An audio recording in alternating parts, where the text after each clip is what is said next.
கடந்த வருடம் கொரட்டல்லா சிவா இயக்கிய ஜூனியர் என்டிஆர் நடிச்ச தேவாரா திரைப்படம் மிகப்பெரிய வரவேற்பை பெற்றுச்சு.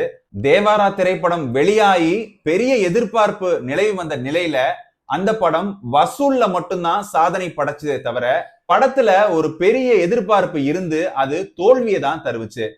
அது ஜூனியர் என்டிஆர் ரசிகர்களையே ரொம்பவே சோர்வடைய வச்சதுதான் சொல்லணும். இந்நிலையில புதுசா ஒரு ஸ்கிரிப்ட் ஒண்ணு பண்ணிருக்காரு கொரட்டல்லா சிவா. இந்த திரைப்படம் தேவாரா பார்ட் 2 அப்படிங்கிற உறுதிப்படுத்திருக்காங்க. அது நம்ம எல்லாருக்குமே தெரிஞ்ச விஷயம் தான்.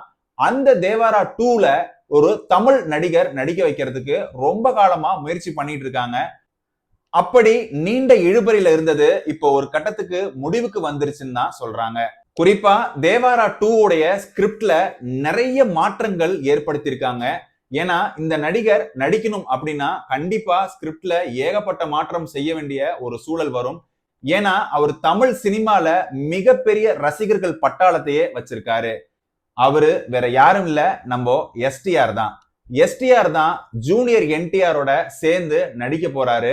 தேவாரா 2 அப்படிங்கிறது மிகப்பெரிய எதிர்பார்ப்பை தற்போது உருவாக்கி இருக்குன்னு தான் சொல்லணும்.